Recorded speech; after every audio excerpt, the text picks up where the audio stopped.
मैं ये समझती हूँ कि इस वाक़े के ना सिर्फ़ हमारे जो मुसलमान बहन भाई हैं, वो तो कंडेम कर ही रहे हैं, बल्कि जो दूसरे मज़ाहिब के लोग हैं, उनको भी इसको स्ट्रॉन्गली कंडेम करना चाहिए, क्योंकि किसी भी इंसान को कोई हक़ नहीं है कि वो किसी दूसरे मज़हब के ख़िलाफ़ ऐसी बात करे जिससे दूसरों की दिल आज़ारी हो। हर मज़हब का एहतराम करना हम सब पे वाजिब है। और जो उसकी जुर्रत थी, जो उसका अंदाज़ था, उससे मैं पर्सनली तौर पे मैं बहुत ज़्यादा मुतासिर हुई और मैं बाकायदा रोई। मैं अपनी स्क्रीन के सामने बैठ के बहुत देर तक रोती रही और मैं ये समझती हूँ कि जब आप ठीक होते हैं, जब आपको पता हो कि जो आप कर रहे हैं, वो बिल्कुल ठीक है, तो फिर आपको ऐसे ही डिटरमाइंड होना चाहिए। तो मेरा एक ट्रैक रिकॉर्ड है पिछले 25 सालों का। इस बुनियाद पर इस ऑर्गेनाइज़ेशन ने मुझे सेलेक्ट किया पाकिस्तान में, जैसे कि आपने मुझे बताया कि इस ग्रुप में मैं वाहिद पाकिस्तानी हूँ और अब तक पाकिस्तानी माइनॉरिटीज़ में से भी मैं फर्स्ट हूँ जिसको इस प्रोग्राम के लिए सिलेक्ट किया गया। दुनिया के मुख्तलिफ प्लेटफार्म्स होंगे, उन पर जाकर ये कश्मीर का मसला उठाएंगी, इसके अलावा फ़लस्तीन का इशू जो है उसको उठाएंगी। इंडिया में जिस तरह से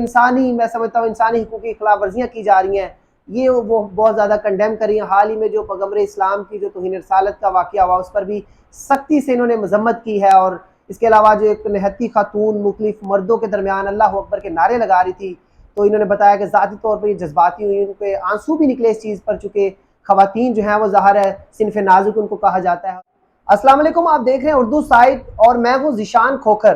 ख़वातीन किसी भी मैदान में मर्दों से पीछे नहीं, ये बात सच साबित कर दिखाई है गुजरांवाला से ताल्लुक़ रखने वाली एक मसीही घराने की सपूत सिस्टर ज़ैफ ने। 86 ममालिक में काम करने वाली सऊदी ऑर्गेनाइजेशन कायसर से इन्होंने अमन और बैन मज़हब हम आहंगी की डिग्री हासिल की है, और ये डिग्री हासिल करके ने पूरे पाकिस्तानियों का जो सर फ़ख्र से बुलंद कर दिया है। ये जो सऊदी कायसर ऑर्गेनाइजेशन है, तकरीबन ये 86 ममालिक में काम करती है, और इस दफ़ा ये जो प्रोग्राम था 1.5 साल का, इसमें तकरीबन 6 बड़े आज़मों से 36 रहनुमा का इंतखाब किया गया था जिनका माशरे में अमन के लिए कोई किरदार हो। तो पाकिस्तान से माइनॉरिटी से तल्लुक़ रखने वाली ये वाहिद खतून थी इस ग्रुप के अंदर जो कि अमन और बैन मज़हब हम आहंगी की डिग्री हासिल करने गई थी। 1.5 साल ये प्रोग्राम चलता रहा और उसके बाद पुर्तगाल में एक तकरीब हुई और उसमें इनको ये डिग्री जो है वो दे दी गई थी। उसके बाद पूरी दुनिया से इनको मुबारकबादें आ रही हैं और ये खुद भी हम देख रहे हैं कि बड़े खुश हैं। तो इनसे बात भी करते हैं, ज़ाहिर है इन्होंने पूरी कौम का सर फ़ख्र से बुलंद किया। किस तरह से ये सारा एक्सपीरियंस रहा और 1.5 साल का अरसा किस तरह से हमने ज़ाहिर है बहुत मेहनत की होगी, किस बुनियाद पर आपको शामिल किया गया इसमें? मुझे 25 साल हो गए हैं, मैं काम कर रही हूँ बैनुल मज़ाहिब हम आहंगी पर। मेरा स्कूल है जहाँ पे मुख्तलिफ मज़ाहिब के बच्चे आते हैं और हम उनको बिल्कुल फ्री एजुकेशन देते हैं। इस वक्त भी हमारे पास 200 बच्चे हैं जो फ्री एजुकेशन हासिल कर रहे हैं। इसी तरह से जो अंडर प्रिविलेज्ड ख़वातीन हैं, चाहे उनका कोई भी मजहबी बैकग्राउंड हो, हम उनको फ्री स्किल्स सिखाते हैं ताकि वो फाइनेंशियली एम्पावर्ड हो सकें। फिर मज़ाहिब के दरमियान हम आहंगी पैदा करने के लिए मुख्तलिफ मज़ाहिब के लोगों के दरमियान, उस पर भी मैं काम करती हूँ। तो मेरा एक ट्रैक रिकॉर्ड है पिछले 25 सालों का। इस बुनियाद पर इस ऑर्गेनाइजेशन ने मुझे सेलेक्ट किया पाकिस्तान में, जैसे कि आपने मुझे बताया कि इस ग्रुप में मैं वाहिद पाकिस्तानी हूँ और अब तक पाकिस्तानी माइनॉरिटीज़ में से भी मैं फर्स्ट हूँ जिसको इस प्रोग्राम के लिए सिलेक्ट किया गया है। कितना फ़ख्र होता है कि आप क्रिश्चियन हैं और एक मुस्लिम ममालिक में से एक बड़ा मुल्क जो कि सऊदी अरेबिया है, और उसकी ऑर्गेनाइजेशन से आपको अमन की डिग्री मिले, कितना खुश हैं आप? बहुत ज़्यादा खुश हूँ और बहुत ज़्यादा फ़ख्र महसूस होता है, स्पेशली जब हम पाकिस्तान से बाहर जाते हैं तो वहाँ पे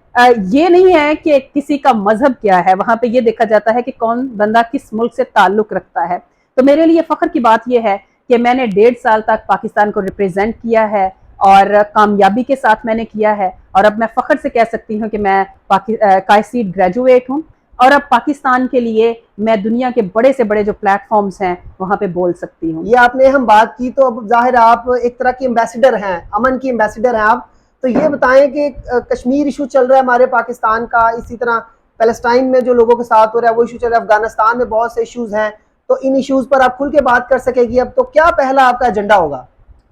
पहला एजेंडा ये है कि दुनिया में हर इंसान जो इस दुनिया में पैदा होता है उसका ये हक है कि वो आज़ादी के साथ जी सके। मैं हर इंसान के लिए, चाहे उसका किसी भी खित्ते से ताल्लुक़ हो, मैं ये बात करूँगी कि हर इंसान को अपनी आज़ादी से आज़ादी हासिल करने का हक दिया जाए, अपनी मर्ज़ी से अपनी ज़िंदगी जीने का हक दिया जाए। अच्छा, तो जो कश्मीर में हो रहा है, जिस तरह से मोदी वहाँ पर मज़ालम ढा रहा है, तो ज़ाहिर है आपकी जो सारी ऑर्गेनाइजेशन है उस पर बड़ा काम कर रही होगी। तो हाल ही में جو اسلاموفوبیا کا بھی ایک ہمیں انڈیا سے عنصر ملا تو اس پر بہت سارا احتجاج بھی ہوا پاکستان سے، اور عالم اسلام جتنا بھی ہے ان کی جانب سے سخت احتجاج کیا گیا، سخت رد عمل دیا گیا۔ مسیحی ہوتے ہوئے آپ کس طرح سے اس واقعے کو دیکھتی ہیں؟ میں یہ سمجھتی ہوں کہ اس واقعے کے نہ صرف ہمارے جو مسلمان بہن بھائی ہیں وہ تو کنڈیم کر ہی رہے ہیں، بلکہ جو دوسرے مذاہب کے لوگ ہیں ان کو بھی اس کو اسٹرانگلی کنڈیم کرنا چاہیے، کیونکہ کسی بھی انسان کو کوئی حق نہیں ہے کہ وہ کسی دوسرے مذہب کے خلاف ایسی بات کرے جس سے دوسروں کی دل آزاری ہو۔ ہر مذہب کا احترام کرنا ہم سب پہ واجب ہے۔ میں ٹویٹر پہ تھی تب جب میں نے وہ فرسٹ ٹائم ویڈیو دیکھی، اور میں نے اس کو کئی دفعہ دیکھا، اور جو اس کی جرت تھی، جو اس کا انداز تھا، اس سے میں پرسنلی طور پہ میں بہت زیادہ متاثر ہوئی، اور میں باقاعدہ روئی۔ میں اپنی اسکرین کے سامنے بیٹھ کے بہت دیر تک روتی رہی، اور میں یہ سمجھتی ہوں کہ جب آپ ٹھیک ہوتے ہیں، جب آپ کو پتا ہو کہ جو آپ کر رہے ہیں وہ بالکل ٹھیک ہے، تو پھر آپ کو ایسے ہی ڈٹرمنٹ ہونا چاہیے جیسے مسکان تھی۔ اچھا، پہلے بھی آپ جاتے ہیں مختلف ممالک میں جاتے ہیں اور پاکستان کی آواز بھی بنتے ہیں، امن کی آواز بھی بنتے ہیں، تو اب یہ ڈگری حاصل کرنے کے بعد بہت سے پلیٹ فارمز آپ کا انتظار کر رہے ہیں، کیا وہاں پر جا کر بات ہوگی، اور کون سا پلیٹ فارم جو ہے وہ آپ کے ذہن میں ہے کہ سب سے پہلے میں یہاں اس پلیٹ فارم پر کھڑی ہو کر بولوں گی؟ It depends on the opportunity, مجھے کون سے پلیٹ فارم پہ اپرچونٹی ملتی ہے، لیکن ابھی چونکہ یہ آرگنائزیشن جو ہے it's been working in 86 countries اور یہاں پہ میرے پاس اپرچونیٹیز آئیں گی کہ میں یونائٹڈ نیشنز کے پلیٹ فارم پہ بھی بات کر سکتی ہوں، یورپین یونین کے پلیٹ فارم پہ بھی بات کر سکتی ہوں، اور بھی جتنے بڑے سے بڑے پلیٹ فارمز ہیں وہاں پہ میں جا کے بول سکتی ہوں۔ تو یقیناً میرا یہی ایجنڈا ہوگا کہ امن پہ بات کی جائے، اور یہ کوشش کی جائے کہ ہمارے آپس میں جتنے بھی مسائل ہیں، چاہے وہ نیشنل لیول پہ ہیں یا انٹرنیشنل لیول پہ ہیں، ان کو ڈائیلاگ کے ذریعے حل کرنے کی کوشش کی جائے۔ اچھا، تو یہ بتا دیں دوسری خواتین کو کیا پیغام ہے؟ خواتین کے لیے بھی بڑے مواقع ہوتے ہیں، وہ بھی آگے بڑھے ترقی کے لیے، اپنے معاشرے کی، اپنے خاندان کی، اپنے ملک کی، تو کیا پیغام آپ؟ میں یہ سمجھتی ہوں کہ ہمیں جب کامیابی ملتی ہے نا تو وہ ہمارے ارادے سے ملتی ہے، ہمارے دماغ سے ملتی ہے، اور ہم کتنا فوکس کرتے ہیں اور کتنا ہارڈ ورک کرتے ہیں اس سے ملتی ہے۔ تو جو دماغ ہے میرا خیال ہے اس کا کوئی جینڈر نہیں ہوتا، تو اس لیے آپ اپنے خوابوں کو پورا کریں، جدوجہد کرتے رہیں اور مسلسل جدوجہد کریں۔ ہار اگر آپ کے سامنے آئے تو اس کو یہ لے کے تسلیم کریں کہ ہم نے اس سے کچھ سیکھا ہے، اور پھر آگے بڑھنا شروع کر دیں، تو پھر کامیابی ملتی ہے۔ اچھا، آخر میں ہمیں یہ بتا دیں کہ آگے آپ کے کیا پلانز ہیں، کس طرح کے آپ اقدامات اٹھا رہے ہیں؟ ظاہر ہے پہلے بھی آپ ایک ادارہ چلا رہے ہیں، تو آگے کیا کیا پلانز ہیں امن کے لیے اور بین المذاہب ہم آہنگی کے لیے؟ میں یہ چاہتی ہوں کہ جہاں تک بھی مجھے موقع ملے میں اپنی گورنمنٹ کے بہاف پہ، اپنی قوم کے بہاف پہ پوری دنیا میں جاؤں، امن کا پیغام لے کے جاؤں پاکستان کی طرف سے۔ اور اگر آپ میری این جی او کی بات کریں، رضوی فاؤنڈیشن جس کی میں چیئرپرسن ہوں،